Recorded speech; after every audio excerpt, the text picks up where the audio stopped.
கொற்ற மலையில கொரியன் காரான கியா சோனட் புது கார் வீல் அலைன்மெண்ட்டுக்காக நம்ம ஷாப்புக்கு வந்துச்சு. வெறும் 4000 கிலோமீட்டர்ல கார் ஒரு பக்கமா இழுக்கிறத கஸ்டமர் பிரச்சனையை சொன்னாரு. என்னடா இது கியா காருக்கு வந்த சோதனை நான் நினைச்சுக்கிட்டு சென்சார் டார்கெட்டை மாட்டி வேலையை ஆரம்பிச்சேன். கேஸ்டர் ப்ராசஸ் வந்ததும் ஸ்டியரிங்கை மெல்லமா லெஃப்ட் ரைட்டுன்னு ஸ்லோவா திருப்பி ஃபைனலா சென்டர் பண்ணேன். இப்ப ரீடிங்கை பாக்குறப்ப டோ ரீடிங் மட்டும் லைட்டா மாறி இருந்துச்சு. இந்த கார்ல கேம்பர் கேஸ்டர் அட்ஜஸ்ட் பண்ண முடியாது. நான் ஸ்டியரிங்கை செக் பண்ணப்ப ஸ்டியரிங் ரைட் சைடு லைட்டா இறங்கி இருந்துச்சு. அதை நல்லா ஷேக் பண்ணி சென்டர் பண்ணேன். பிறகு ஸ்டியரிங் லாக்கை எடுத்து பொறுமையா லாக் பண்ணேன். இப்ப ரீடிங்கை பார்த்தா நல்லா லெஃப்ட் சைடு டோ ரீடிங் திரும்பி இருந்துச்சு. நான் கீழே இறங்கி என்ட்ராடை லூஸ் பண்ணி ரீடிங் அட்ஜஸ்ட் பண்ணேன். சரியான ரீடிங் வந்ததும் என்ட்ராடை டைட் வச்சேன். இப்போ ரீடிங் 2 பக்கமும் கரெக்டாக இருக்கு.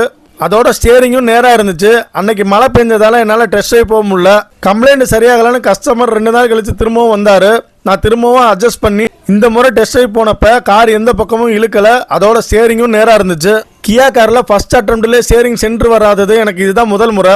அதுதான் கொஞ்சம் வருத்தமாக இருந்துச்சு.